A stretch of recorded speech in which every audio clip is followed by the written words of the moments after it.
So, how you been, brother? I haven't spoken to you in a few months, I guess. Little while. Yeah, it's been a while. I've made only a few videos since that time. I've Same. I've been busy doing other things. Uh, and my daughter just went to the nursery for the first time, so Oh, that's also a new time for her. But I'm sure that's bringing a whole oh, lot of fun, and I'm sure a lot of illness, right? I'm sure the. not yet, Oh, good, not good, yet. She has a good immune system so far, but it's only been good. 2 weeks, so Okay. you're going to find out soon. Yeah. Yeah, the plenty of time to get sick yet. Hopefully, is her immune system is better than mine. I hope she got my wife's genes and not mine in terms of her immunity. For her sake, I hope so too. Then. Yeah. And what time is it at your place, by the way? Again, I can't remember. It's uh, 5? yeah, it's 11 Yeah. minutes after 5 o'clock, so it's much earlier Yeah. for me. It's 11 o'clock by you. Is that right? Yep. Yeah. So by the time we finish this video, I will probably be in the future compared to you. Yeah, I think that's right. Yeah. Tuesday. Yeah, that's right. Yeah. Right. So, uh, I think in your so what prompted this conversation was that you saw that I left a comment under one of Cameron Bertuzzi's videos, or like in the live chat or something, right? Is that what prompted things? Not only actually. I don't know if you know Logic. Is that a creator? Yeah, and an atheist YouTuber. He's got like 800K subs or something like Oh, that. I don't think I know He him. actually he actually commented like one of the first videos I've ever made, and that I started responding to him first of all, and that's where I started looking more into the morality because I just made a very short 5-minute video without looking into much stuff or explaining things properly, and that turned out to be quite disastrous on my part, I would say. Yeah, so I decided, okay, I need to look into this a bit deeper and figure out exactly what's going on, and that's when I started looking into subjective morality more, and then we found each other again uh, on Discord. Right? Where was it again? I can't remember. If it was either like a Capturing Christianity live stream or Discord or That something, too. I forget. That Yeah. too. Yeah, yeah. Yeah, I just recognized your name, so I thought I'll say hi. Yeah. Cool. Um, so maybe it'll be helpful if I kind of sketch my current stance on morality, and Sure. then if you want to go ahead and kind of offer the, you know, I won't call it a rebuttal, but if you just want to sketch the alternative view, we can do Yeah. that. So I'll try to keep this really short. The way that I think about morality is that everyone uses the word, but not everyone means the same thing. Lots of people say morality, but really what they mean is just kind of like whatever God says goes, and if God changes his mind, then great, that means that morality has changed. That would be a view that like a lot of like American evangelical Protestants kind of have. That's your like divine command theory. Other people mean nothing at all like that. Other people would appeal to things like natural law, and so what morality is actually all about is teleology. It's all about fulfilling the telos of whatever act you're doing. Other Hmm. people would say, no, that's not right. Morality is actually all just about virtues. It's just virtue ethics is the correct way to think about morality. Other people would say, no, morality is actually all just about like well-being. That was kind of like the whole Sam Harris thing. But so there's a million different views on morality, and so my stance on it is kind of something along the lines of like, well, I don't think we are even all talking about the same thing. So Yep. I'm gonna call myself an anti-realist about morality because I don't think that anybody has like any set. I don't think that we've all agreed what morality even is in the first place. So once we start talking about specific kinds of morality, then I can kind of offer like in particular responses to those. But big picture, I just call myself an anti-realist about morality because I don't think that we've actually even agreed what morality is. You know what this reminds me of? It reminds me of the same kind of argument that popped up when we became more of an online presence. I mean, as soon as the internet popped off, everybody started connecting and realizing, like, wait a second, these guys believe in this god, these guys believe in this god. There's like 1,000 gods now. Everybody believes in something different. So is there even a god at all? It seems to me like a very similar kind of thing. Like, okay, these guys mean this by morality. These guys mean something different. These guys mean something different. So is there anything like morality at all? So the first thing I would agree with you is that people are using the same term in completely different terms. I have no disagreement with that whatsoever. After I investigated the topic, this is exactly what I found. And this is confusing a lot of people, actually, because when we use language, we expect that we can understand each other. When we use the same words, we expect that they mean the same things at the same time, both for you and for me, right? If they don't, then we have a problem. And I think a lot of people are just speaking past each other, honestly, in these conversations. But I don't agree that there is nothing to it. I do think that there is something to it. And like you said, if I give a specific view, and that is what I'm going to give. I'm going to give you a more specific view of what I see morality as. But just before that, is it possible for me to share my screen just to show something? Yes, you can. You might need to give me a second to kind of like refinagle things on my end. But if you Okay. just go ahead and share your screen, it should pop up where your face currently is. Okay. So if just give me 1 second.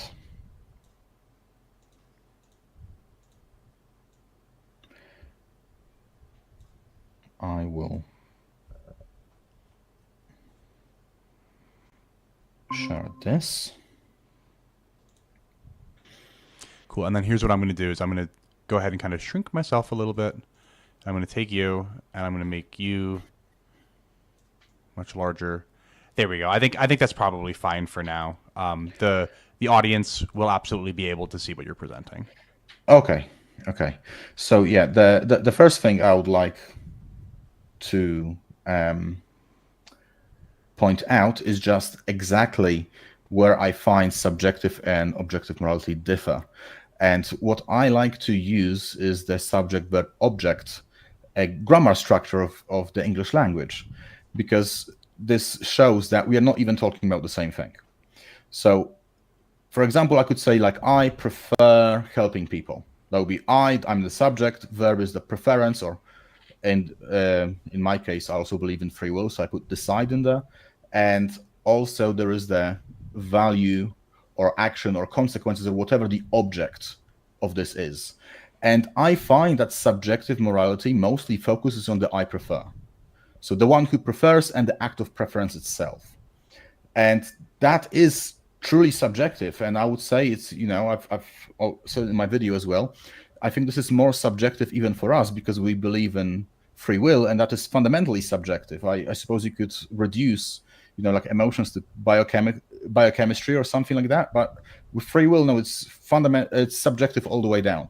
But this has nothing to do with morality because, yeah, anybody can prefer anything, but there is no problem with people preferring evil, right? Like, this is in religion especially, this is what Satan did. He knew exactly what he was doing. He knew what was good and what was evil, and he preferred to be evil anyway.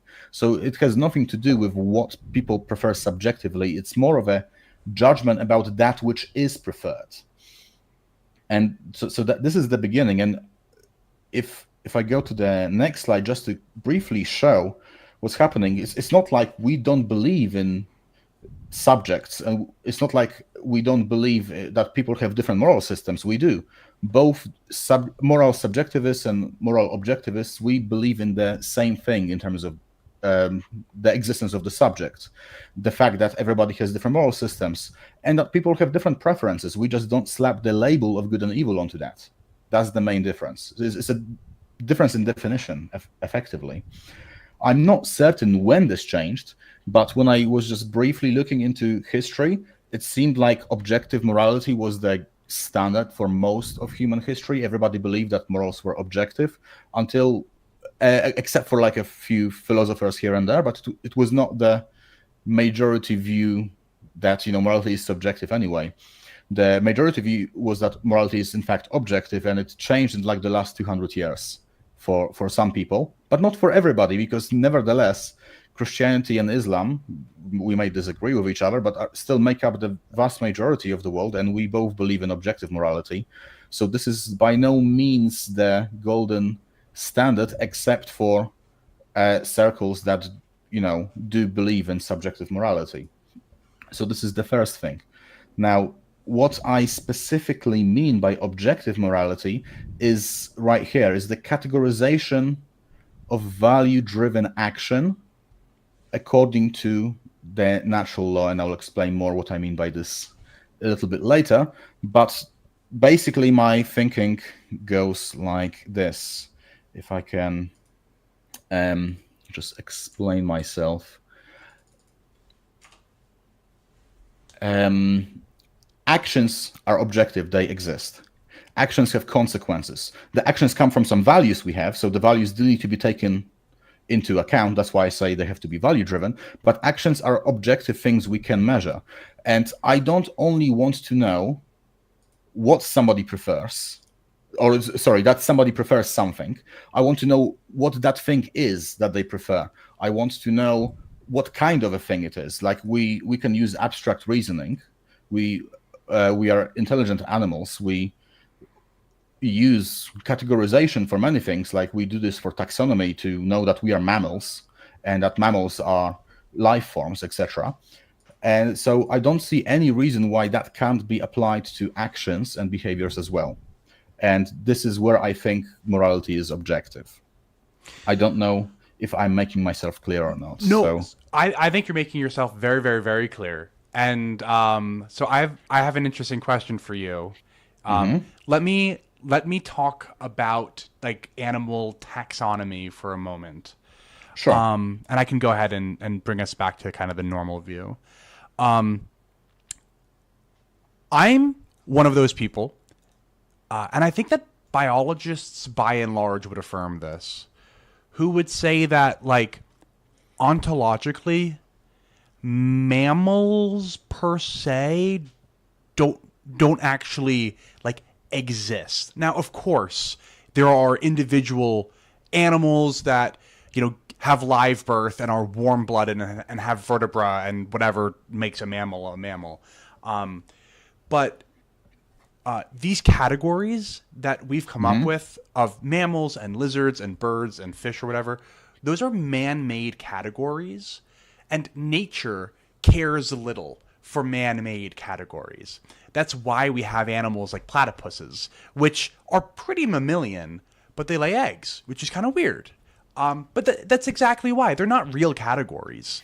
And so I actually use the example of a platypus to show that there are exceptions or some animals that are difficult. So I actually have that in my slides. Oh, okay. So you're way ahead of me here. So I'll kind of finish sketching the idea, and then I'll let you, respond to it. And you might even have slides for it. But I view morality and animal taxonomy very similarly, where there are real things about the world. And in both cases, humans have come up with language to label those real things in the real world. But nature cares little for human labels. And so just as how there are platypuses, and that kind of, I think, demonstrates that these categories aren't real. They're just helpful ways for us to talk about things. I think that moral disagreement kind of is the platypus of morality. Pick your controversial topic of the day. But I think that demonstrates that nature has just as nature has no concept of taxonomy, nature likewise has no concept of morality. But we humans impose this language upon the world so that we can talk about things more easily. Right. So I think there is a somewhat subjective side to this, like categorization by itself has a subjective side to it for sure. But it also has an objective side, and what I mean by this is not a purely man-made construct. Like, there are similarities between us that are real. For example, one of the main characteristics of mammals is that we drink milk. This is true of cats, it's true of dogs, it's true of humans. And we can see this we can observe this, and this similarity exists. It's a real similarity. So this is not a similarity we've made up. And our abstractions, our categories are made around that. Now, it is possible to make other categories. It's possible to categorize us in other ways, like by, I don't know, the color of our skin, or by our height, or many other aspects. So it is true that there is more than one possible ways to categorize us. However, nevertheless, it is still possible to do so. And we can try and, when we find a platypus or something like this, we can just revise it. So I don't think, like, I think one of the problems I have is that there is this exception that morality should be perfect and without flaws, as if science is something like that. I mean, there is so, I would say trying to perfectly categorize goodness is similar to trying to perfectly categorize truth, which is what science is trying to lead us towards, right? It's like we have some idea about how the world works. We are continuously updating our theories. A lot of the things we believe now are going to be false in the future, or corrected somewhat, but that doesn't make us think that science is subjective because of that. I mean, we have arbitrarily chosen 95% as the p-value, right? We have different measures of what is reliable and what isn't, and that is subjective. But that doesn't mean that science itself is a subjective endeavor. So I don't see why morality is held up to a higher standard than science in this case.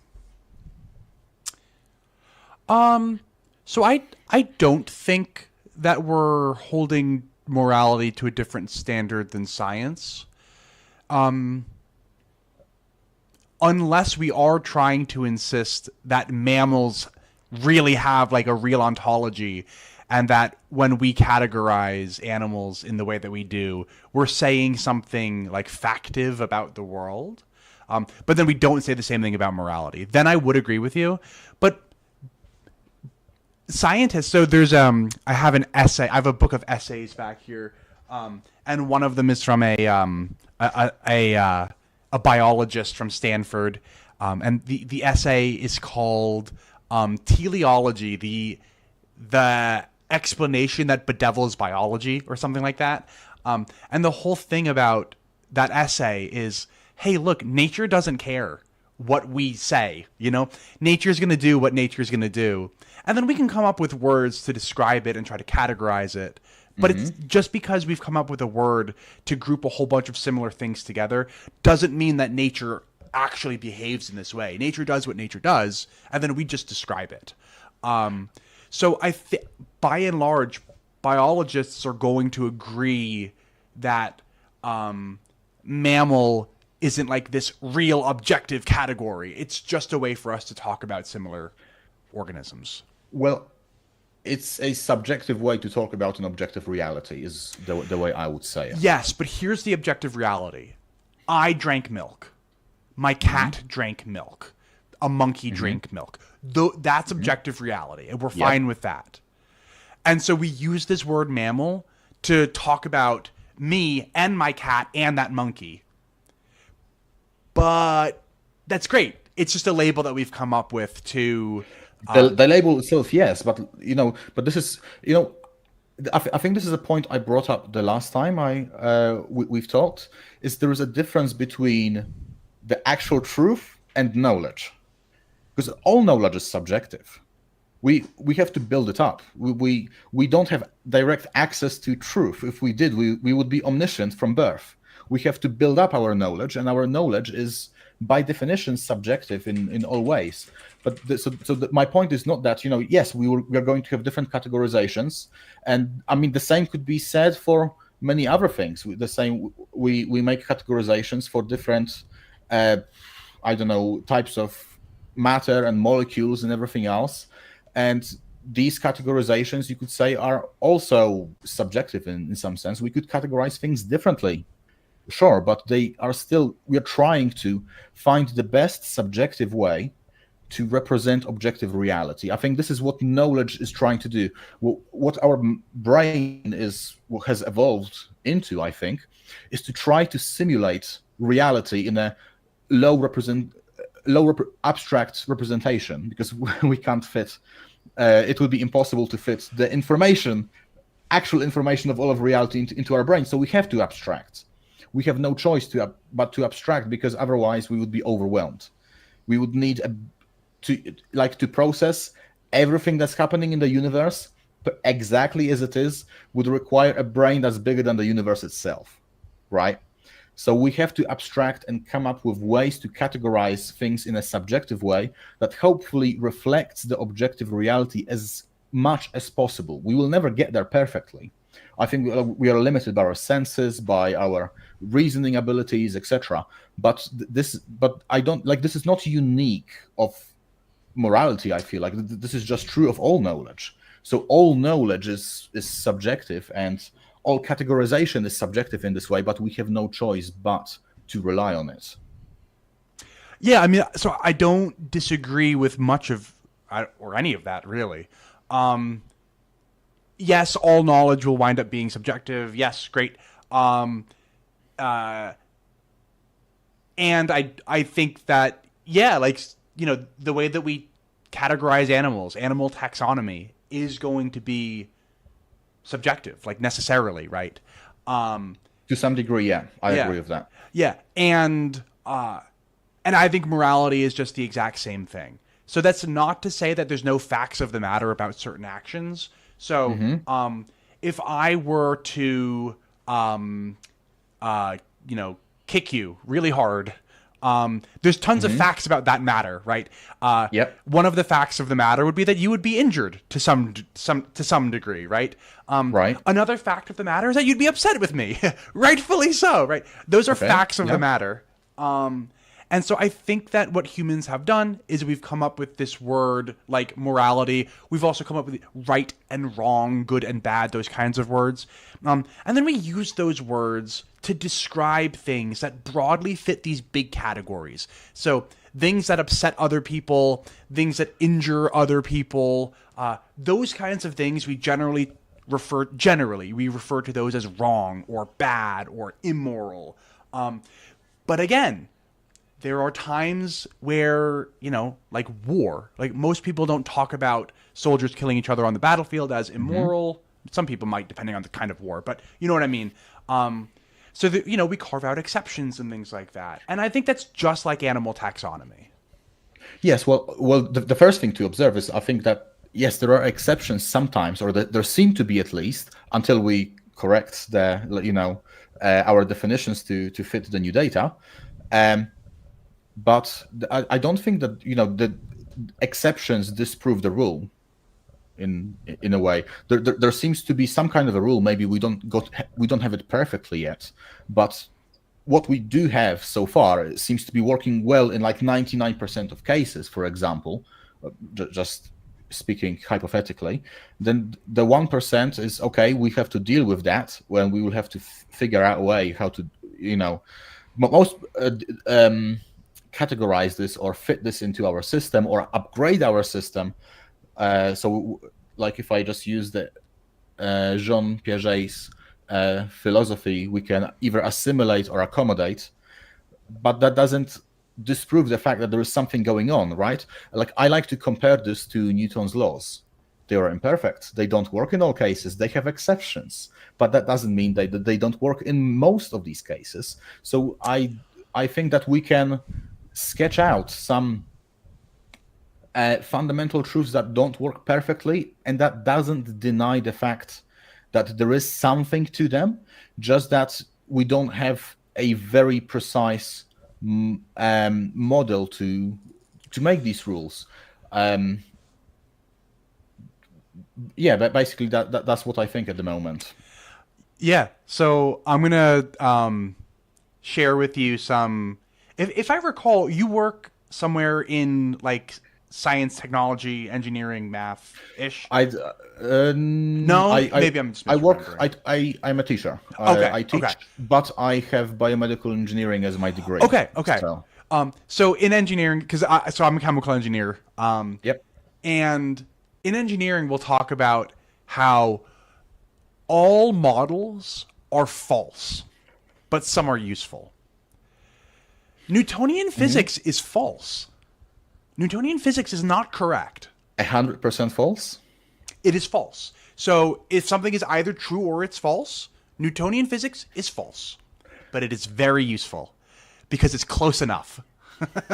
in Well, I would well at that point I would say it's 99% true and 1% false. I wouldn't say it's I don't think it's so black and white. It's a rule that we've tried because again, so to your point, okay, I can agree with what you're saying because technically everything we believe is false because everything is imperfect. And no rule we have or no knowledge we have is perfect as far as we know it. At least we can't prove that it is. Um, maybe I can find an exception to that, but anyway, um, I think like I'll just refer to what I just said, that what we're trying to build is knowledge that is as accurate as it can be. So when you're saying like it's good enough, then yeah, that's pretty much what we have to deal with all the time. We have to deal with knowledge that is good enough yes. for that moment until we can upgrade it to something better. But we are making progress. Like you can't say that general relativity is not progress over Newtonian physics. Like 100 it's not like yes. okay, here is A, here is B. Well, you can believe one or the other. It doesn't matter. It's just subjective. Well, no, this is an upgraded version. Mm-hmm. We're getting closer, Mm-hmm. and I think this you can expect the same kind of process. So if science is about getting to the truth, or at least part of it, because you also have like philosophy and history, which are not science. But anyway, if science is trying to point us towards the truth, and we don't have the fullness of truth yet, or ever will, we are just trying to catch up to like an infinitely regressing line, then I would expect exactly the same of morality, which is trying to point us towards goodness. And this is true even in Christianity, because we know God is infinite. We'll never catch up to him. And our ideas can get closer, but never quite get there. So I would expect exceptions to pop up. And I don't think they're a problem so long as progress is being made. So I mean I wouldn't necessarily disagree with you if you were happy to admit something like well no. So I think that when we're talking about science trying to get us towards truth, I'm not even sure that's entirely what the endeavor of science is. I think all that science is a method of coming up with models that make useful predictions. Like I kind of think that's all that science is. Well, that's a, I would say that's a lower level description of what science is, and aiming towards the truth is a more of a higher level description. It's more abstract. It's just you can define the same thing in different levels of abstraction, and truth is just a higher level than trying to get us to predict things. Like these are both true. I agree. Like yeah, science is mostly about trying to get us to predict things, and the reason, like if you just think about it biologically, as an evolved species, what we want to do is we want to live and act in this world, and in order to act in this world, we need to make like we plan things. This is what we do as humans. We are very good at planning, but we can't plan very well if we don't have an understanding of what actually happens in the world. If we make a plan to a false conception of the world, then it will fail, and if it will fail, it will just not progress. So even evolutionary speaking, over time, we would expect that an organism would get closer and closer to what reality actually is over time in order to survive better in it. So I do think that we are aiming at truth in this case because we are trying with our minds, with our brains, to represent reality in this abstract way, in this limited way, as closely as we can, so that we can act in it. That's the aim, it seems to me. Yeah, and I think I'm happy with that. I don't think I necessarily need to argue too much about what the real aim of science is. I think I'm happy with that. But I think one of the differences that I see so morality is not like science in as much as there isn't an empirical piece to it, and science is just the empirical method in practice. So, and here's where I respect the whole kind of Sam Harris project. Okay. So Sam Harris is not a real philosopher by any stretch of the imagination. However, his contribution, I guess, to ethics is that he was trying to ground all of ethics in empirical facts.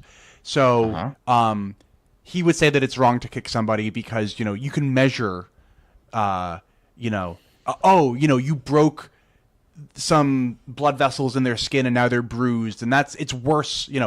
The fact that they are being bruised from you kicking them is what makes it bad. That is part of it's going to decrease your well-being, and because it's decreasing, that's just what morality is, right? It's a measurement of your increasing and decreasing well-being.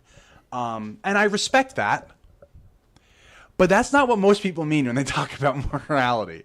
That's pretty much not what any Catholics mean when they talk about morality. Yeah, I think, well, I have a kind of a mixed opinion about his view, because I'm not trying to do what he is doing.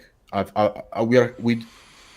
have a somewhat, well, I can't even say we've come to the same conclusions, but they are somewhat similar. Our conclusions are somewhat similar, but the methods that I and he uses are entirely different. And by this, I mean, okay, so just to be clear,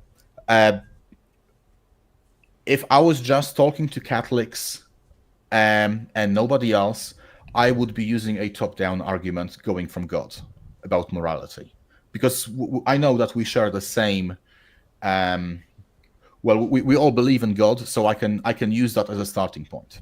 I don't do that when speaking with anybody else, because there is another way to do it from the bottom up, and that is the way I prefer to do it, because I think it's just something that we share in common. And by this, my starting point, you said, there is no empirical grounding to it. Well, my starting point is behaviors and actions. So this is something empirical, like you said, we can observe, and I will explain now what I mean by this, and how you can kind of get from this bottom line of just mere actions and observable actions into something like an objective morality that is effectively the same as the top-down morality we get from God. So my first argument is that everything, and I'll share my screen again. Sure. Yeah, let me put us back in that view. I'll go ahead and go like this.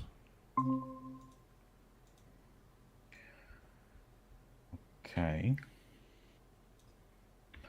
So full screen. There we go. Yeah, so I can skip over this. And yeah, so I basically outlined three things. So this is the summary.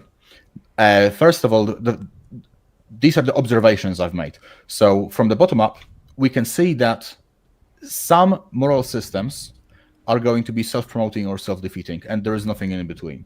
They're going to be one of these two.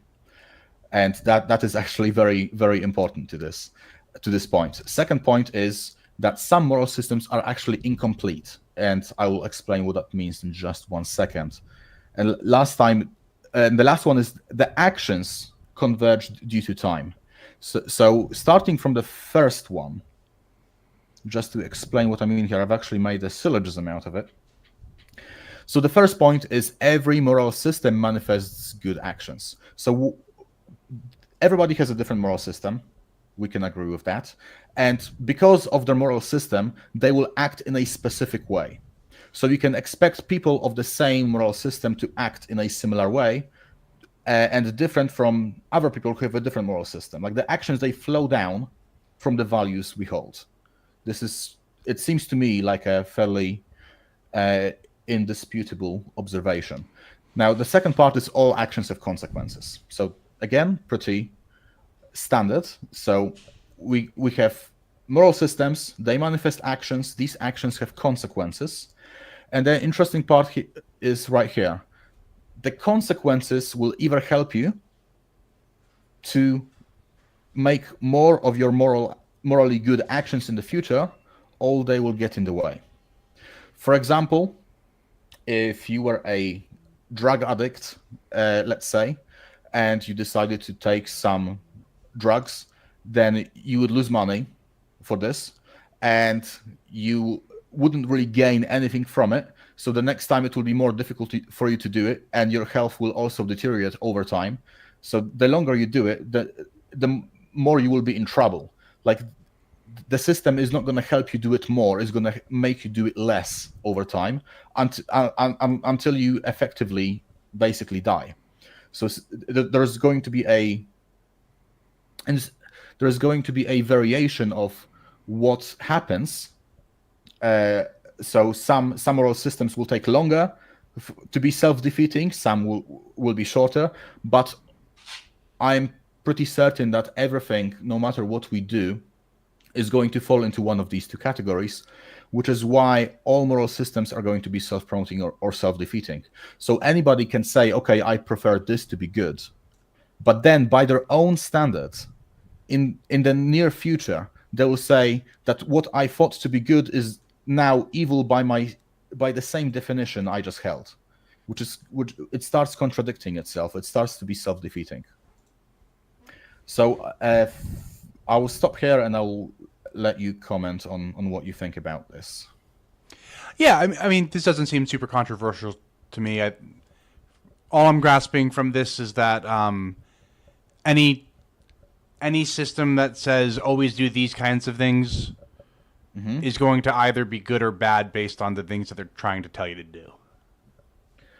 Yes, but it's going to be good or bad for itself in the future. So it's either going to grow or it's going to die out. It's going to do one of these two. And you can also think of this in evolutionary terms. Everybody has a different moral system. Some will help us survive more than others. Those that won't survive, and those that will survive, will survive. Right. It's pretty much that. Right, yeah. This doesn't strike me as very controversial. I don't think I have anything to disagree with here. Yeah. Yes. So to me, this is like the first problem. The problem is that people can define what they think is good, however they want, and then by their own definition, they will be their own judge. That's the first thing. Second thing is there are exceptions to this. Well, we talked about exceptions before, but I don't really think there are exceptions if we define morality properly. Like the exception, sorry, not this one. I haven't. Oh, it's not in the slide. Okay, so the exception you could have is that you can define being self-defeating as your optimal goodness. So you want to be self-defeating, and in that case, you are true to your own standards, and you effectively end up destroying yourself. And that is not a very convincing way out for most people. I think most people will look at that like, yeah, this is crazy. But logically speaking, you could say, if you make being self-defeating as the ultimate goal or goodness, then you can do that and succeed, and it won't be self-defeating. Does it make sense? I mean, it still would be self-defeating, but self-defeating is just the goal in this instance. Yeah, yeah, exactly. It moves from the logic to the goal. So it doesn't really help all that much. But nevertheless, the second problem I find is that moral systems are incomplete. And what I mean by this is like, imagine somebody wanting to take revenge. And so they think revenge is good. Somebody did me wrong. I have to take revenge on them, and this is where the moral system ends. Now, what happens typically, and we see this in movies all the time, is that they try and follow their enemy, or whoever they want to take revenge on. Eventually, they do achieve that revenge, and then they have no idea what to do with their life. And the reason for that is they didn't account for anything that will happen after that. They don't feel satisfied with themselves anymore because time goes on, and that time was not accounted for. And this is also pretty uncontroversial, I think. When we talk about morality, morality is already grounded in the is. It's already grounded in reality, because to make any statement whatsoever, you need some kind of an idea of what the truth is. Like, I can't say that kicking is evil if I have no concept of what kicking is, or we need some kind of a base understanding of reality, and we need to account for all of it. Because if I just account for like a limited amount of time or just a limited space, then it's going to maybe work in that specific instance, but not anywhere else. So I think it is necessary for any moral system to be complete. Complete as in it has to account for objective reality. If it doesn't, any action that you will come up with is going to work in a limited way, and then it will fail outside of that. Does that make sense? Yeah. I mean, I think I'm on board. Was there anything unclear about what I said here? No, I don't think so. I mean, I disagree that oughts are grounded in ises. This is something that Ed Fazer talks about. That like, oh, if you just accept natural law, then there's no is ought problem anymore, because I don't agree, but we don't have to go there. Yeah. Oh no, I don't think it's a problem of the is and ought. I'm just saying that the ought needs an is even to start. Correct. And then it needs more on top of that. Sure. But the is must be the foundation.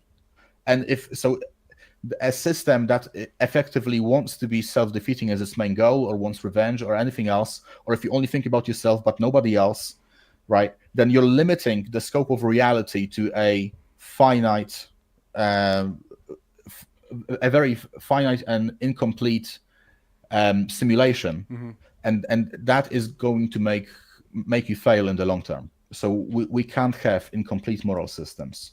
And that already narrows down, like if you think about it, I think a lot of moral systems people come up with are just incomplete. They don't think about many of the consequences. And if they did, they would actually completely change their decisions in that moment. So it's a big problem that I don't think enough people talk about.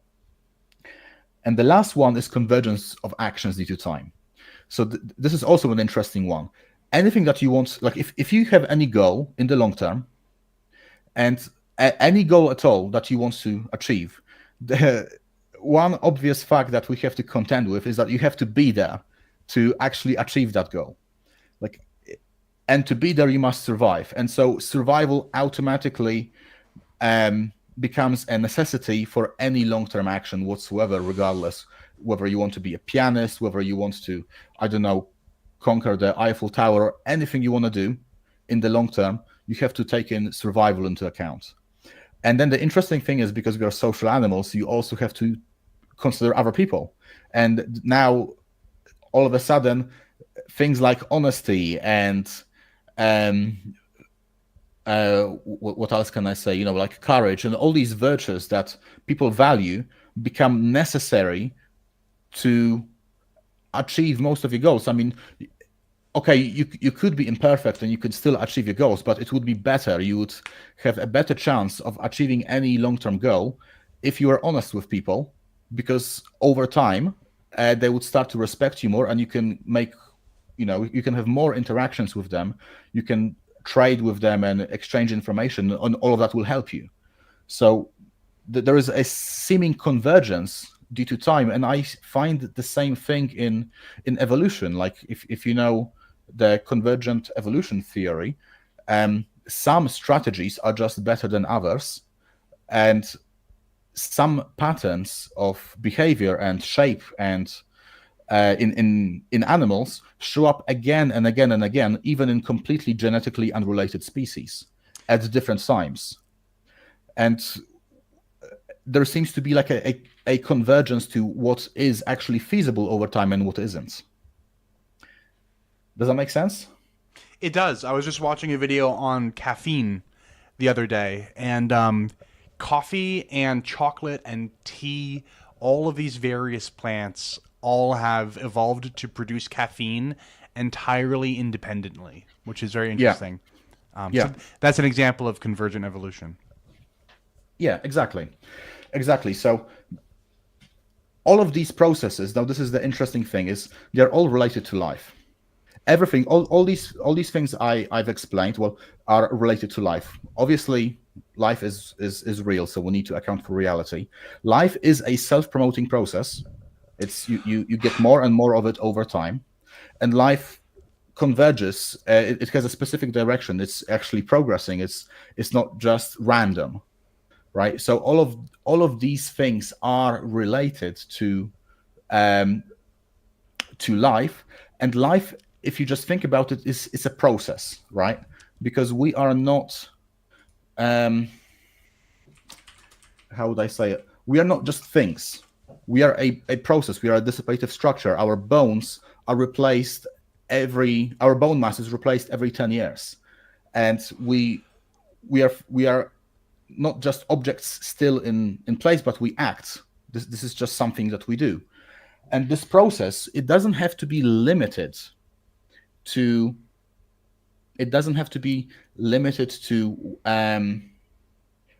biological life. You can extrapolate that, and actually Richard Dawkins is one of the guys which came up with this idea, funnily enough, because he said, ideas can also be like self-replicators. Mm-hmm. Ideas replicate. They spread from mind to mind. And then in his conversation with John Peterson, they came to the conclusion that there are evolutionary pressures which make some ideas survive more than others. Mm-hmm. So this idea of biological life, it kind of like goes to a higher level. Like you can imagine, I don't know if you've seen the Three Body Problem. I haven't, but I've seen the clip where they have like a human computer doing the processing. Have you seen that? I've seen the Netflix show, The Three Body Problem, but I haven't read the manga or whatever it is. So I don't know that I know exactly what you're talking about. Well, there was a short clip I've seen where a human computer was effectively made, where people just raise flags to represent ones and zeros, and they're processing just by raising flags with millions of people on the field. So you can apply the same kind of process to atoms, of different kinds, to people, to other things. The important thing is that the process is the same. It's just, well, it's going to be less efficient on different scales, but you can use different things to simulate the same process. And what I feel morality is like is an extrapolation from the biological space to the idea space. It is effectively the same thing. We are trying to survive. We are trying to live and thrive. And this is something that, God tells us in the beginning of Genesis, be fruitful and multiply. And there are some ideas, some moral systems which will do better than others in helping us achieve that. And I feel like most people describe the different moral actions in these terms, even though it's, well, people don't think about it because this is like a very complex idea. But I think this is what goes on in people's heads when they talk about morality a lot of the time. There's one thing that I want to quibble with a little bit in here. And it might not matter that much to your main point, but so you refer to life as a process up above, which I love. I think that life is indeed a process. But you said something about life being real, and that's again something that I'm going to quibble with. I think that life is exactly like animal taxonomy, where what is alive and not alive, and nature doesn't care what we call alive and what we call not alive. Nature just does stuff, and we label it as such. Our virus is alive. Precisely. Most scientists will tell you no, But we also talk about how viruses die. So I was like, wait a minute, how does a Yep. virus die if it wasn't alive in the first place? Right. And like they replicate, they reproduce and like In Now, a sense, they do, but they use our cells to do it. Right. correct. They don't have their own cells. So I get it. It's weird.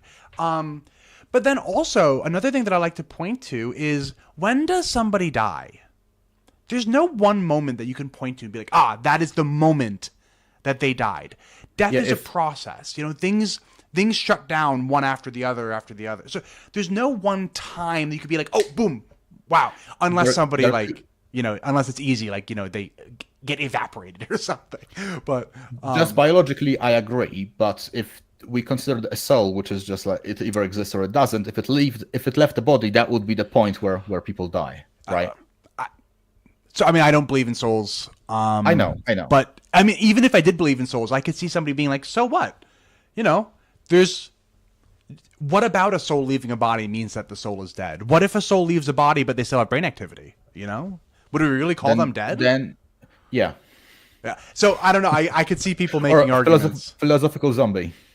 That would be the correct something like term. that. Yeah. But so that's something that I want to quibble about, where I think that even life is a man-made concept that nature cares little for. Nature is going to make viruses and viroids and obelisks, or whatever they're called. All those like little non-cellular life forms. Life forms. Are they alive? I don't know. So I think that life is just another one of those labels that we use, but it's just that it's a label. There's nothing in nature that is that correspond. It's a label that we've come up with. It's not base reality. So in that regard, I would say that I'm going to refer to what I've already said previously in this video. I think is the same problem that you're pointing out, is the difference between knowledge and truth.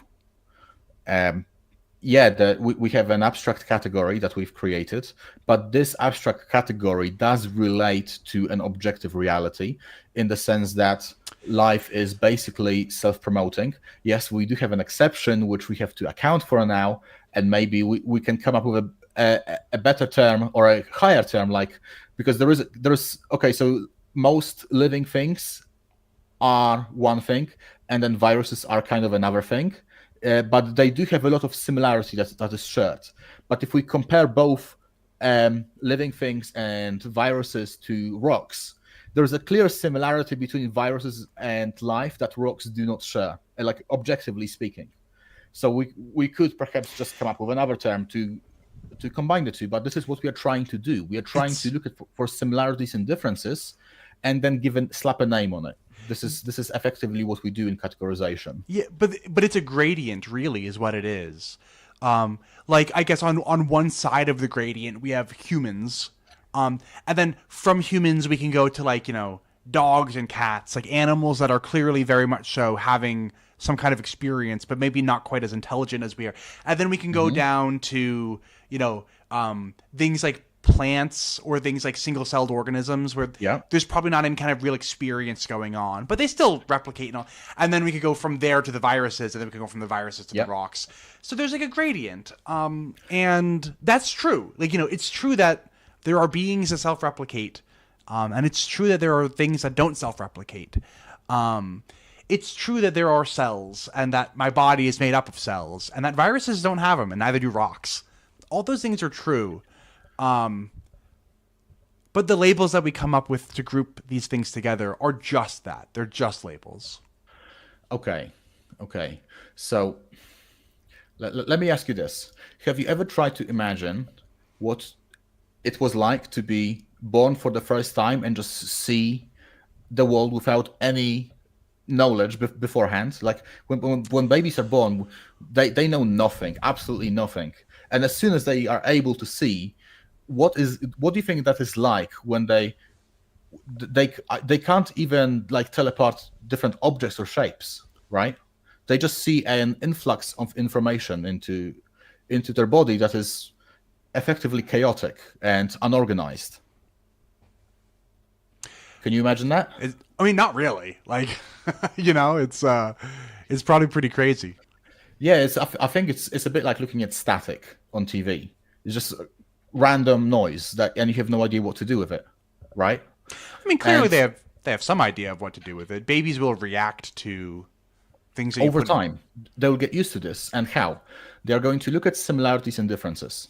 They will look, okay, so like there is a circle here. It is the same in this area, and then there is a change. So there is a pattern, and then there is suddenly something different. So this is going to be one object, and that is going to be a different object, right? At some point, they will notice these similarities, and they later on, when they develop their brains, they will figure out that these objects don't disappear when you don't look at them, which many people take for granted. But we learn this. This is not innate knowledge. Like children believe their mother disappears when she's gone, when she leaves the room. They think she's just not there. They have to learn that persistence of objects when we don't look at them is actually a real thing. So we learn this through observation, and we observe this and we see, okay, over time, this object is gone from my sight, and then it comes back, and it's gone, and it comes back. And over time, we just develop this sense like, okay, even if I'm not looking at something, it's still going to be there because I can see it again and again and again. And this process is the most basic process that we just carry on, and all of our knowledge that we have now is effectively based on that. So when you say that life is a gradient, yes, and that's why we have all these different categories. Like I am a living being. This is like the highest level category because this is a similarity I share with basically every other life form that exists. And then I am a mammal, which is like another category. And not every living being is a mammal, right? And then on top of being a mammal, I'm a male. And on top of being a male, I'm specifically a human, right? And then on top of being a human, I am Peter. I'm a specific person. So we have this gradation of similarities, and we make different groups based on similarities, but it's not completely subjective because it is based on observation, on the similarities and differences. And that's why there is a gradation, but to account for that gradation, we have different levels of abstractions. So I mean, I think I'm still going to wind up disagreeing to some extent. What I'm not disagreeing with is that, Kevin is warm-blooded. Kevin drank milk as an infant. Kevin has a vertebrate or whatever it is. Whatever makes me a mammal. Like, yeah, I fit all. Yeah, I sure do. I've got those bases covered. But here's where I will disagree. That all mammals give live birth or have live births or whatever because of the platypuses. And the way that it works is pretty much every single instance of something like there's never going to be a non-arbitrary delineation of mammals from non-mammals. In the same way that's true for everything, like chair or table. You pick it. There's going to be things that are like, well, is that a chair? Is that a table? Is that a mammal? I don't know. And that's just because that's just how nature cares little for the definitions that you and I have come up with. Yeah, it's because we are trying to quantize effectively. We're trying to put into boxes something that is infinite and gradual, right? Yeah. Yeah. So we are trying to do that, and that is true. I agree with you. And there is a subjectivity to it because we could change the definition of a mammal to either fit a platypus in it or exclude it. Yes. Like a mammal could be just something that drinks milk, or it could be something that gives live birth, right? And then we would have to include some species of sharks into that as well. Yeah. Because there are, I don't know if it's crazy when I found out there are some sharks where they hatch inside the belly of the mother, and then they eat each other until only the strongest one survives, and that one is born, and then they have to flee because the mother is trying to eat them too. So nature is red in tooth and claw. That is, yeah. Oof.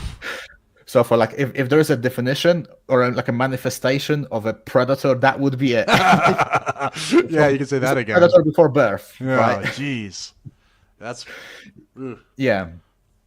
So technically, there are still eggs, but they hatch inside. So is that birth or is it not? It's like, who knows? Yeah. So yes, there is going to be this kind of we are trying to fit an infinite into boxes, and because we have no other choice but to do this.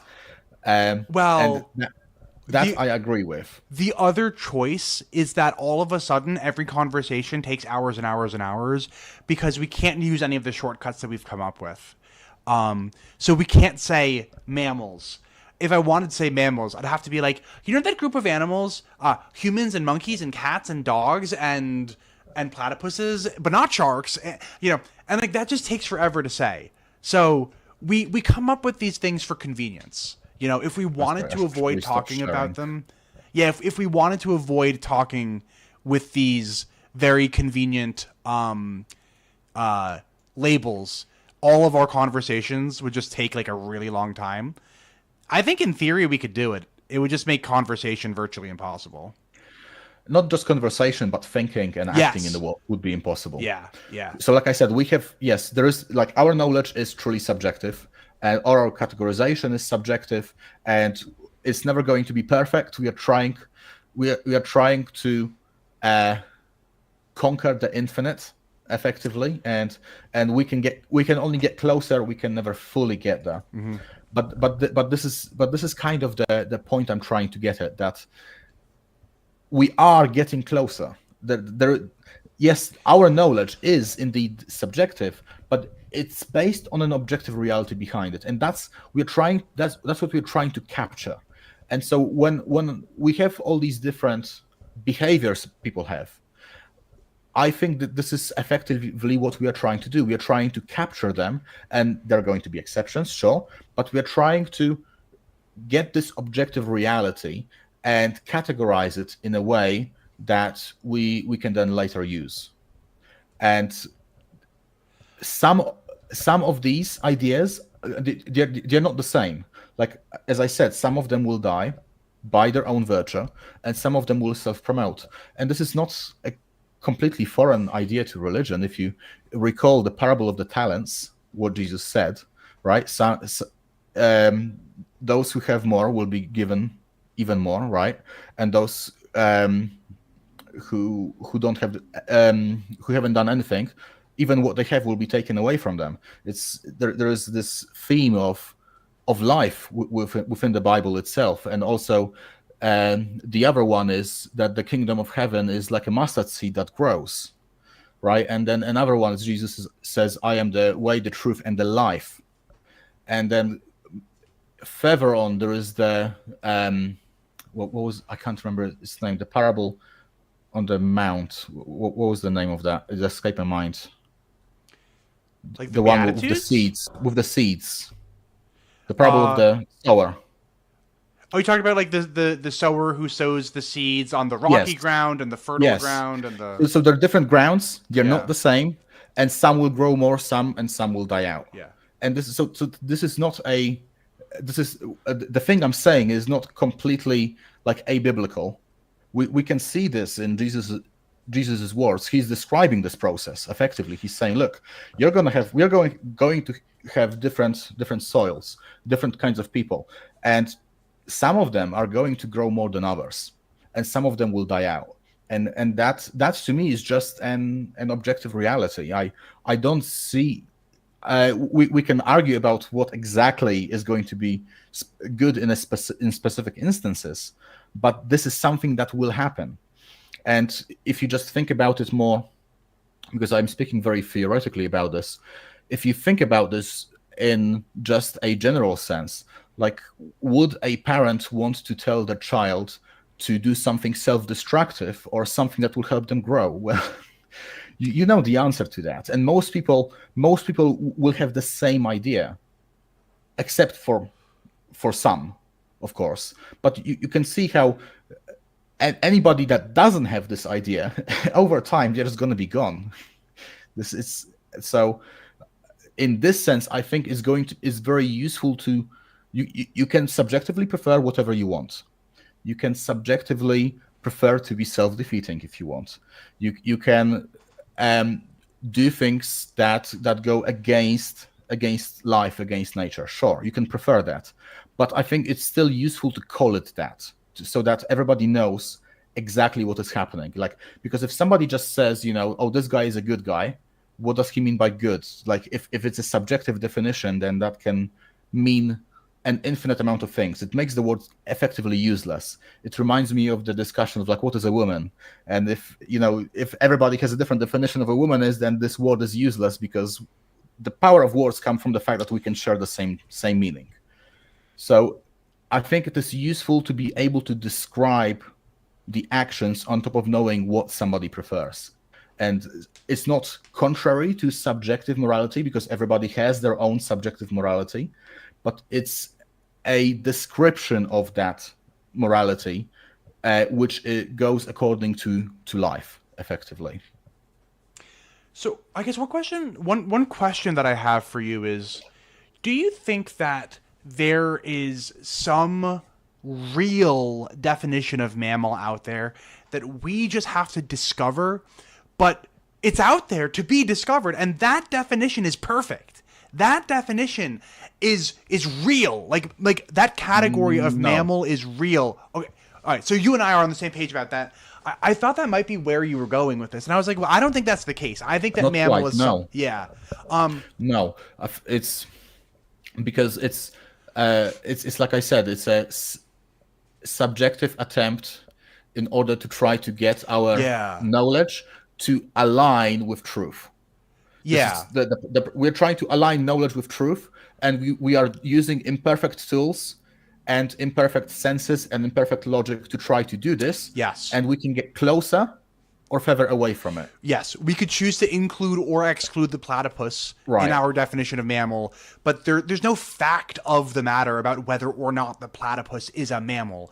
The platypus is just a platypus, and if we want to call it a mammal, great. If we don't want to, great. Yeah. Like, it's Yes, so we can change the definitions, but it's still so they're kind of like a useful thing to try Yes. to categorize things to make them more manageable. Yes. But the fact that there are similarities between a platypus and other mammals is true. Yes. The way we defined it, but it is also true that there are other similarities between other mammals, and Yes. so we could have multiple possible categorizations. They're still finite.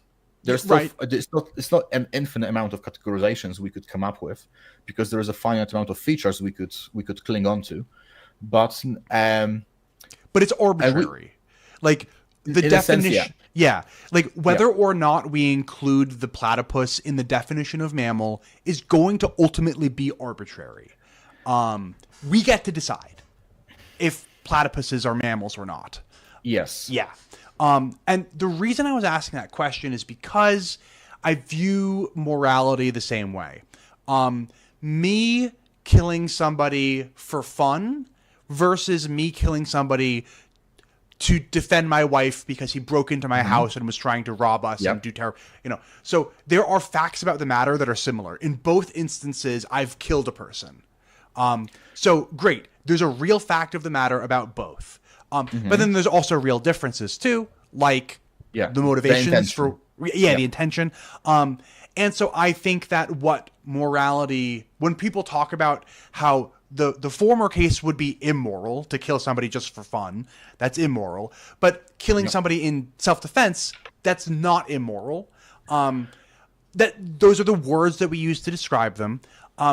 What I think that is I think that is very similar to animal taxonomy, in the sense where there are going to be cases where I don't think that there is a fact. So just as how I don't think there's a fact of the matter about whether or not the platypus is a mammal, like it's arbitrary whether we call the platypus a mammal or not, I think that there are going to be certain moral actions where it is arbitrary whether we call it good or bad, because I don't think that there's a fact of the matter. I don't think that there is a truth that is just out there waiting to be discovered, both in the case of the platypus being a mammal and in the case of like there being an objective good and an objective bad. Well, in terms of the category itself, I mean, I understand where you're going with this. I can see the problem you're trying to point out, and I mean, I would just say that what we are trying to do is express the reality behind that, right? We're trying to express the reality behind these categories, and sometimes they may not fit in a logical way, and sometimes we have to change these categories, but like the reality behind that still exists, and it's still useful to do that. And from the bottom up, in this case, I would say it's not like 100% objective, but it's not 100% subjective either, because the similarities between these things are objective. Like if you going back to the example of life, it is a fact that life is self-promoting, and this is true for me. It's true for bacteria. It's true for every animal, every fish, every bird. All of us share this same similarity, right? So the similarity is factual. It exists. It's real. And then we find some exception, and we have to contend with that. But we are still trying to grasp and point to an objective reality behind it, and we are just not doing a very good job of that. And then we have to update our knowledge and keep going and get it even more and more and more precise with time. So my question for you is, what is the objective morality at which, I'm sorry, what is the objective fact at which morality is trying to describe, trying to categorize? What are those facts? Well, so from the bottom up description that I've said, it would be the similarities in behavior. Sure, I guess I'm asking for something more specific. Value based. Because what I mean here is something like, if you and I might look at somebody who said, guys, an angel told me I got to kill my son. And we might say, like, that's bad. Like, you can't kill your son just because you're having a vision of an angel who told you to do it. Don't. Please stop. But a divine command theorist might be like, no, you got to do what the angel tells you to do, dude. Like, and so I might disagree with the divine command theorist about what's right or wrong, even though we agree the facts of the matter are that there's a man who tried to kill his son.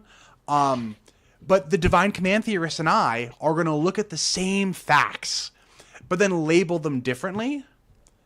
And it's not clear to me that either one of us is correct in how we label it, because I don't think that there is a correct, settled upon system for what morality actually is. Does that make sense?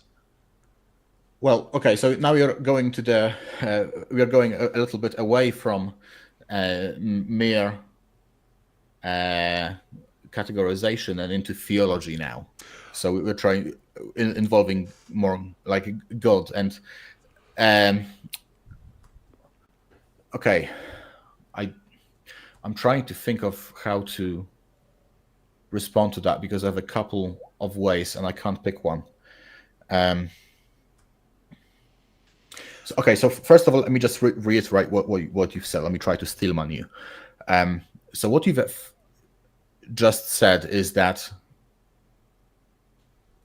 you're contrasting what we intuitively kind of believe goodness to be, in contrast to what God could hypothetically tell us that is evil.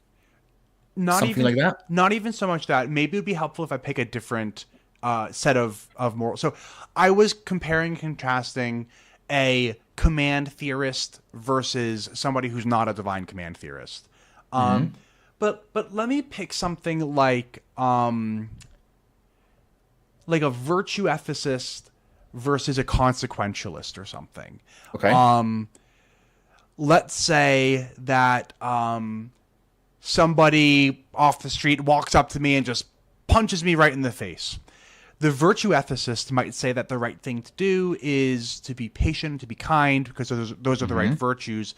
But the consequentialist might be like, no, Kevin, deck that guy, tackle him to the ground, restrain him, because you need to make sure that he's not able to do that again to anybody else or something. And again, the virtue ethicist might just bear with me, but you can imagine that there are people who look at the same facts of the matter, but think that one course of action is right while the other person thinks that that's wrong, and then somebody else might think that this is the right thing to do while the other person thinks that this is wrong.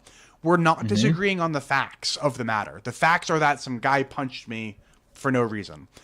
Right. But we are disagreeing on what is the right and the wrong thing to do. And we're disagreeing because the person A is a virtue ethicist, but person B is a consequentialist. Yes. And then person C is a deontologist, and they have a different opinion. Yes. And person D, keep on going with all the different. Person D it believes in natural law, and so they have something else. And then the divine man theorist thinks something else. And my whole point is that I don't think that there's any one answer that is like true. I think that these are all just different models of how we can kind of look at various situations, and then we can come up with labels for them. But ultimately, all those labels are going to be arbitrary, just like animal taxonomy. Well, Okay. So let me start with this. First of all, I agree with you that there are, like, all of these different moral systems you've explained, they attempt to categorize human behavior in completely different ways, right? And you can come to completely different conclusions just looking at them. And I've actually have a slide for this, believe it or not. It's one of the ones I skipped. So yeah, you can go ahead and pull it up. I can make it big again. Yeah. Let's go back here. So what I tried to draw here is effectively a value hierarchy, like a moral system. So this is what a moral system might look like. And the important thing to note here is that it is a hierarchy. Like, we do something because of something else, because of something else, because of something else, and then it terminates at some point. Like, we have a highest value or highest set of values. So to give an example, I'm working. Why am I working? Well, I need money. If I didn't earn money, believe me, I would not be working. So this is a higher value. I'm not working just for the fun of it. And then why do I need the money? Well, again, there are different values that we could have to get us there. Like, maybe I like racing, I like poker, I need money for that. I want to go on holidays, I need food and sports, I need money for all of that. And then we keep going up, like, why do I want to do holidays? Well, I don't actually, but my wife and children do. So because they want to do it, I'm going to do it as well. So it's a higher value. And then why do I have wife and children? Well, because I love my family. I want a family, I'm a family man. And this is where it ends. It's the highest value. I have no further reason than that. And everybody, so the first thing to notice is that everybody is going to have such highest value, because to reason for infinity, you would need an infinite computational power of your brain, which nobody does. So I think theoretically it's impossible, but practically it's definitely impossible. We all have some highest values. And these highest values manifest as the actions down the line. So a consequentialist would look at the bottom of this hierarchy, while the virtue ethicist will look more at the top of this hierarchy. I don't think so. No? No, I think that the consequentialist and the virtue ethicist could have the exact same structure. I just think that the consequentialist and the virtue ethicist might wind up thinking that maybe not the exact same, but it could be very, very, very similar. So here's what I'm thinking. The consequentialist might have this exact structure, but then why do you want to have a family? because he thinks that the consequences of having a family are good. Having a family means bringing more children into the world. Having a well-ordered family means that you're going to bring your kids up right, and those kids are going to be good citizens, whatever. So the consequences of having a family are good. While the virtue ethicists might just be like, no, no, no, we should have a family because the virtue of like fatherhood or something is like super important. But otherwise, Right. their like their hierarchy could look identical. It's just that they're, Yes. you know. Yeah, and that's actually okay. So thanks for pointing it out. That's actually kind of what I was trying to get Oh, at. okay, okay, okay. And the reason why is because both of these are incomplete. This is, you remember when I said about some moral systems being incomplete. This is what I would say as some systems just being incomplete. They consider just the consequences, but they ignore the values that get you these consequences, or they just focus on the values, but they ignore the consequences that these values have, and they think in a very limited way about these things. And you can have a more holistic view where you look at both of them, and this Christianity does do this. So in terms of the consequences, the famous line is, you will know them by their fruits, the fruits being the consequences. But this is not the only thing that Christians care about, because we also care about the virtues, such as love, truth, and I don't know, wisdom or something like this, faith, hope, and love, right? And Jesus explicitly talks about this as well, like for in the instance of the widow who gave like money to the church, but she gave very little. But Jesus said that she gave more than everybody else because of the intention she had. So as the consequence, she gave very little compared to other people. But the intention behind that was greater than everybody else's because she gave everything she had. So Christianity incorporates both of these views, and each of them have a bit of truth to them, but they are both incomplete in my estimation. And the same goes for the other one. What was it? The one that deontology is the same thing. So when I asked you earlier if you think that there is some real definition of mammal out there that we just, our current definition is incomplete, but there is some complete definition of mammal out there that we just have to discover.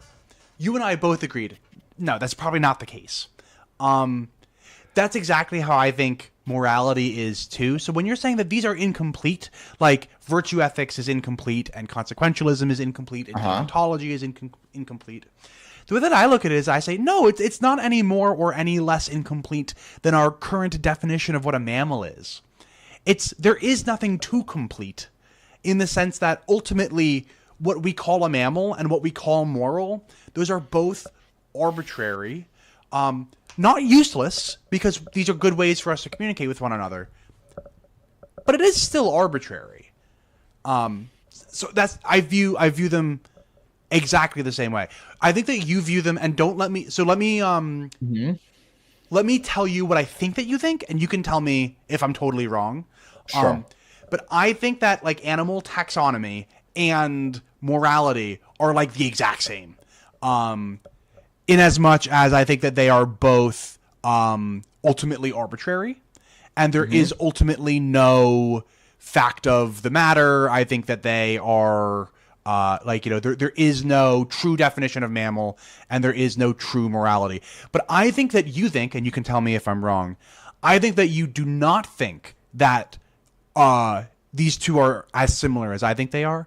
I think that you think that morality is something rather different than animal taxonomy.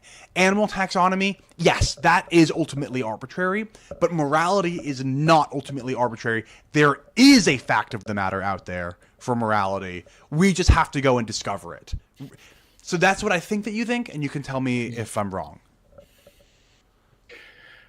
Yeah, I think that's about right. I think you got that right. Honestly, when you're describing it now, yes. So I don't think that taxonomy and morality are exactly the same. I don't think that there is a similarity between them, and I think just like we can find similarities in in between different animals and then make a category based on that. We can find similarity in behaviors, but morality is not just limited to that, because it's not arbitrary Yes, that's what I was in to this say. sense.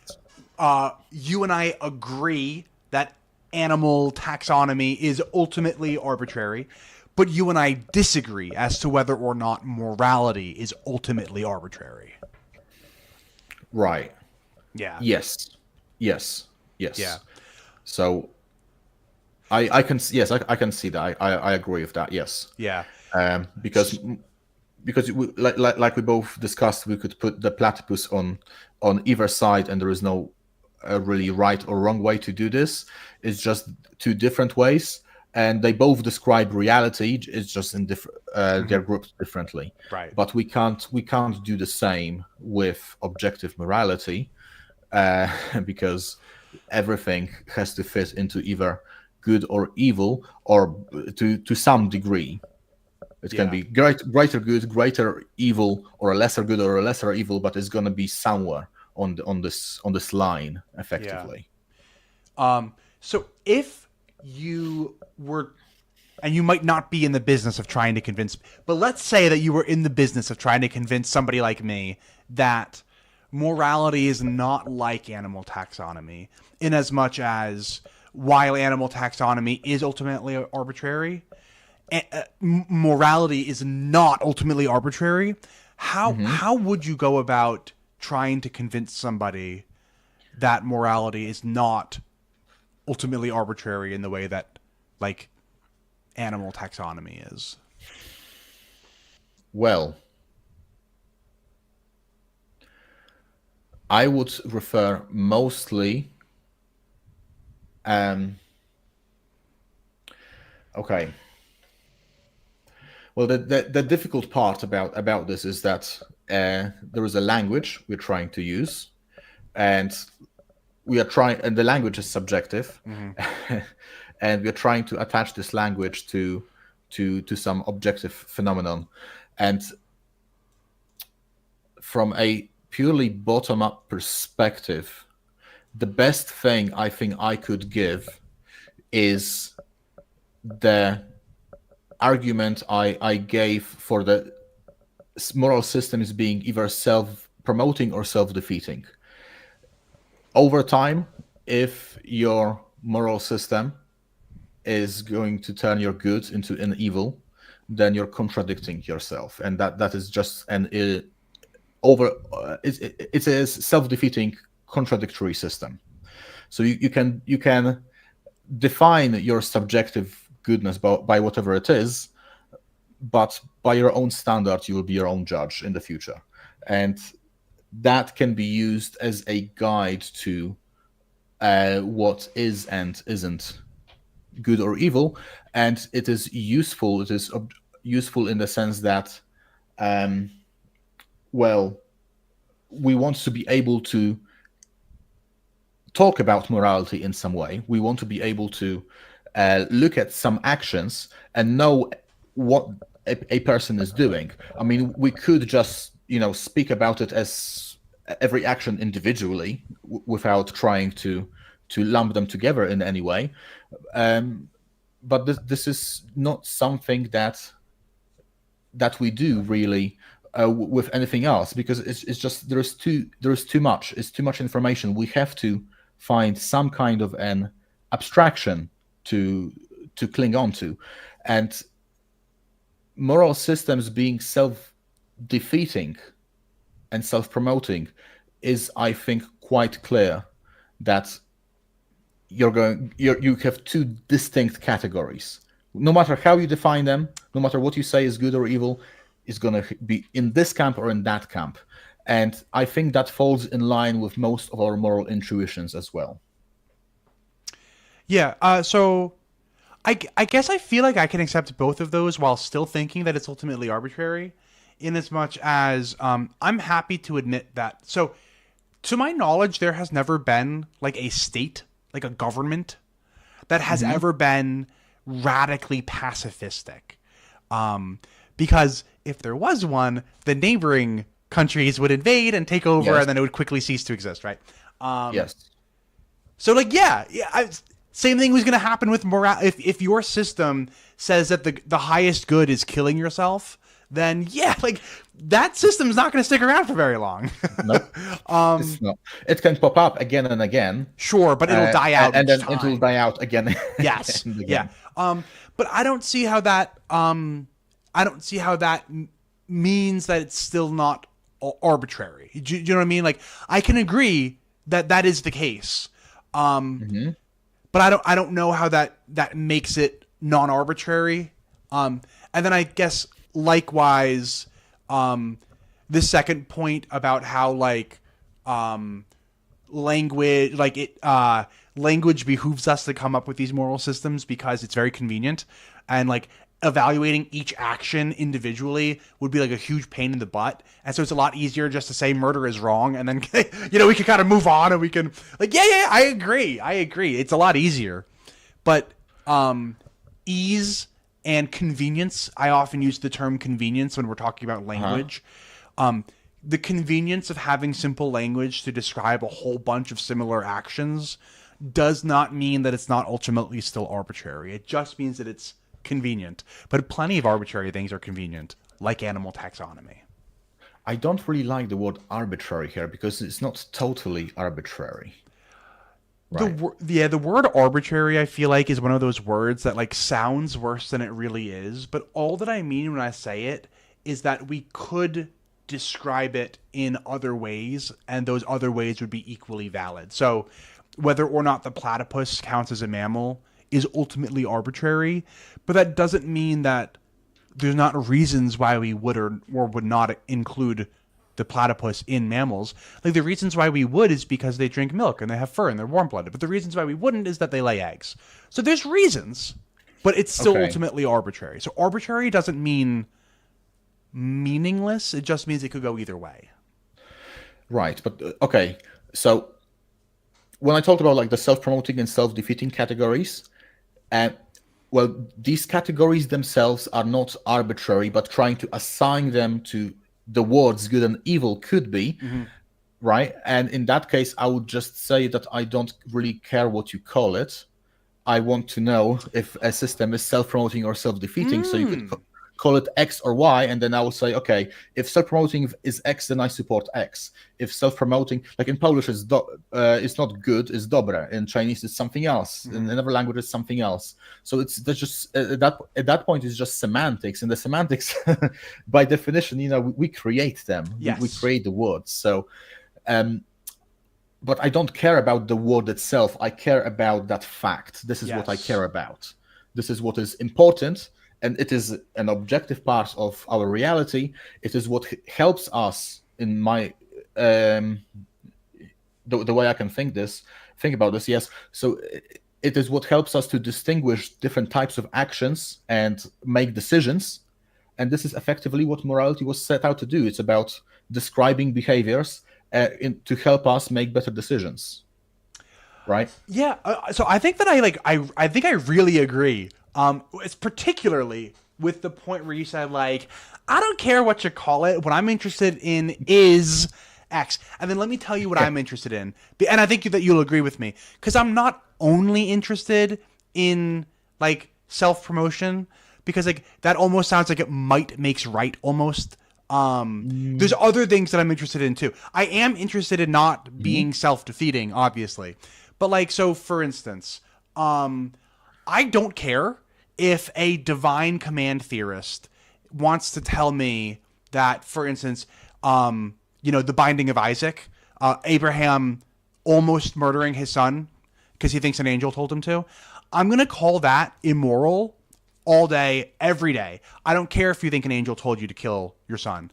I think it's wrong to attempt to kill your son no matter what.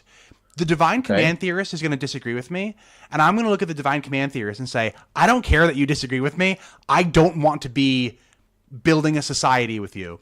I don't want to live in a society where it's okay to murder your children if you think that an angel told you to. So I would like you to stay far away from me, please, and I'm going to build my society over here with people. You know what I mean? So I don't care if you think, Okay. you, Mr. Divine Command Theorist, I don't care if you think that that's moral. I don't care. You can think it's moral. I don't want to hang out with you. Right. You know what I mean? Okay. Okay. Well, and just by the way, I have an answer to to that specific case. I'm trying not to talk about it because it's a little bit off topic. So I don't really want to argue the specifics of the Old Testament right now. But I understand the point you're trying to make, and it does make it sound like we're bringing subjectivity back into the picture because I care about something different than you care about, right? Um, You and I might care about, because I highly doubt that you think it's okay to murder your children. I highly doubt right. that. Yeah. But a divine command theorist, and I don't think that you're a divine command theorist, but somebody who does subscribe to divine command theory might disagree with me and you. So I imagine that me and you are on the same page, but somebody might disagree with us. Well, I would. And we can use an example like like terrorism and like 9/11. Some people might think that's a good thing to do when you and I would agree that it's not. And so I want to keep those people far away from me. And I want to build a society with people who look at events like 9/11 and say, "No, that's bad. We don't want that to happen." Okay. So I think I understand what you're trying to say, and it's a little bit difficult to respond to that at the moment. I'll have to think about it. So I'll watch the video. I'll think about it Yeah, some yeah. more, and I'll give a response to that because I can't think of what to specifically say about this right now. What I will like to go back, what I would like to go back to just a little bit is something you said, which Logic also commented about that. Might makes right with the self promotion. I disagree with that, and here is why: because the self promotion is not about the self as the person. It's not the person that is being self promoting, and it is the moral system itself is the actions as being self promoting, and it's not about who. It's not just about who wins and survives in the short term, because in the short term, like this is why time is important. In the short term, you could raise an army which will crush another, and then it will collapse like Germany did during World War II. You could be that guy. You could be like what was his name, Alexander the Great, conquer a large swath of continents and then collapse. The point is to stay sustainable over long periods of time. So it's you have to take time into account, because if you don't, then in the moment it might seem like might makes right, but in the long term, and we can see this, might makes right is slowly going out of fashion, because anybody who thinks that might makes right is basically going to be hated by everybody else, and that's and it's a big problem. It's a big practical problem. So that's one thing. The other thing is, like, if you think about war by itself, war is a very complex thing, and it requires other things before that. Like, first of all, you need the population. Like, if you don't have people, you're not going to have soldiers, right? If you don't have if you don't have good values, you're not going to reproduce enough to get enough people to get enough soldiers. You're not going to progress with science if you don't care about the truth. So there's hidden necessities, there are hidden values that will then build up to your army as well. But I don't think it's specifically might makes right that is self-promoting, because it's self-promoting for like an instant, and then it disappears. Yeah, that's fair. That's fair. Yeah. The the key difference being moral system versus individual. Like, if you're talking about Yeah. an individual who is self-promoting, yeah, maybe that is might makes right. But if it's a whole moral system that's self-promoting, Yeah. all of a sudden that's something different. I think that's fair. That's why self-sacrifice is not evil, because if self-promotion was about you, and you sacrificed yourself for somebody else, like what an evil bastard. This is so funny. Like Logic said, it's like, oh yeah, so a fireman goes and saves some people and dies in the process. What a bastard. Yeah, that was so funny. But no, he's not. And the reason why is because he saves a lot of other people and they can continue this process. And actually, if you really think about it, Christianity is based on self-sacrifice. Yeah. Like this is one of the core values. And look where it got us, is the number one largest religion in the world. So when Jesus said that it's going to be a small seed, and Jesus was that seed effectively at the beginning, he's just a carpenter in the Middle East. It's a single guy. And now this is 1 billion people that are Catholics, 2 billion Christian, and if ever almost 2 billion believe he's a prophet. So I would say that is very self-promoting. It's very successful overall over time. Martyrdom is self-promoting. Yeah, I see what you're saying. Yeah, so that's a huge difference between might makes right and like, so just yeah. I get what you're saying. I think I agree. Martyrdom is not self-promoting for the individual because No, you die, but it is for the system because it'll system, that makes sense and that's fair and I agree. Because then somebody else will watch that and they'll be like, wow, I want to be like that. Yeah. And then it doesn't spread through the biology, but it does spread through the idea space. Like if we go back to Richard Dawkins' idea of ideas being potentially self-replicators, then this is it, right? It's an idea that self-replicates and spreads. And that's where the word meme comes from. Is Richard Dawkins' book? I have a copy of it. Admittedly, I only read half of it. What's his book? The Selfish Gene. The Selfish Gene. Yeah. That's where the word meme comes from. And meme just means an idea that repeats. It's like a gene. Yeah. It's like DNA, but it's like brain DNA. Yeah, exactly. Yeah.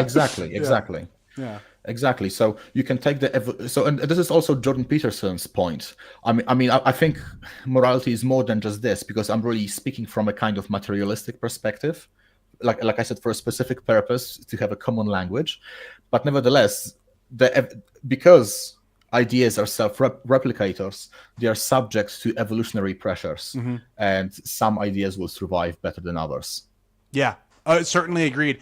And I think that you're exactly spot on when you say that, like the reason that Christianity has done so well is because, survival of the fittest of ideas, and Christianity has been a very successful idea in as much as it's in some way the most successful idea that the world has ever had, kind of. Right. So, and this is one point, and the other point is, like, you really have to be careful about looking at the hierarchy of values, because sacrifice is not the highest value. If it was, I would be waking up thinking, what am I going to sacrifice myself for today? that would I mean, is it going to be for a bottle of water or this or that? Doesn't matter. I just need to self-sacrifice. Like, no. Right. It's self-sacrificing for a reason. So after that self-sacrifice, and this what we are sacrificing for is for God and for life, because God said He is life. After that, we don't need to do it anymore. After we succeed, and then we grow and we multiply, right? And there's some scientific papers about this as well, that Christianity is beneficial for reproduction. So it's not just the spread of ideas, but then these ideas also help with the biology of replicating the organisms themselves, which is so. It is not a cancer or a disease, as Dawkins puts it, because this is how Dawkins mainly presented these self-replicators. They're kind of like a virus that it just infects somebody else's mind, and that could be true if it then kills the population. So it could be an idea that spreads and then kills everybody. And I think we have some evidence of this. There were some islands near to Britain where there was a civilization that decided to cut down all trees, and it ended up with destroying the ecosystem, cannibalism, and the death of everybody in the end. So yes, an idea can spread, and then it can collapse the entire system afterwards.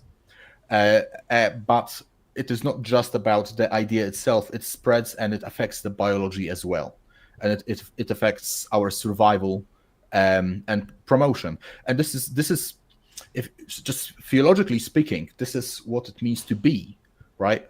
This is like, if you just think about it, this is how God is often described as God is to be. God is to be. This is what God is. God is being itself. And if you cease to be, then you cease to be. And if you continue to be, then you continue to be. You survive. You keep going on. And this idea is tightly coupled. I know I'm speaking from a materialistic perspective here, but it is coupled with the theology. It's not completely alien to the theology. And also all the other like verses I mentioned from the Bible, like the parable of the talents and the seeds and the mustard seed and all of that. There's so many references to life in the Bible. It is not something that is completely unrelated for any Christians watching this, thinking I am just speaking from a completely materialistic point of view that has nothing to do with Christianity whatsoever. I think it does. I think there is a correlation between them. It's not perfect, but it's not alien to it either. Yeah, no, I don't think I have a whole lot to disagree with there. And I have to confess, I know it's like really late by you, and I have to say I'm getting hungry for some dinner. Sure, that's what time it is around me. I'm getting hungry for some breakfast. Yeah, I bet you are.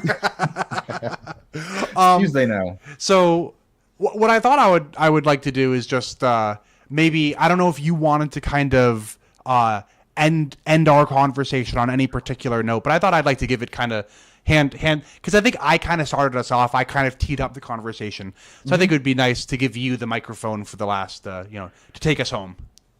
Right. So I think that even if we don't look at the theology, even if you don't believe in God, even if you're just looking at it from a more materialistic perspective, there is an objective component to morality. It's not perfect because, as we discussed, categorization has its subjective issues and it has its problems, but the idea of self-promotion and ideas being self-promoted and self-defeating, this ties in very clearly with morality. It is analogous also to life, and that is an objective standard to possibly live by. And I think it would be useful for a lot of people, because a lot of people don't think about the consequences of things as much, and they don't realize that some of the systems that they pick, they think they will be good for their whole life, and they won't be. And they will find out sooner or later. But it's better to think about it beforehand and figure out, like, is my system going to be, are my ideas going to be self-promoting or self-defeating? Maybe I should lay off on the hedonism, because that's going to be bad in the long term. So going by that, I think it is possible to have an objective sense of morality, even if we do have some problems around the edges. And I'll conclude with that. I think that's a great spot to end it.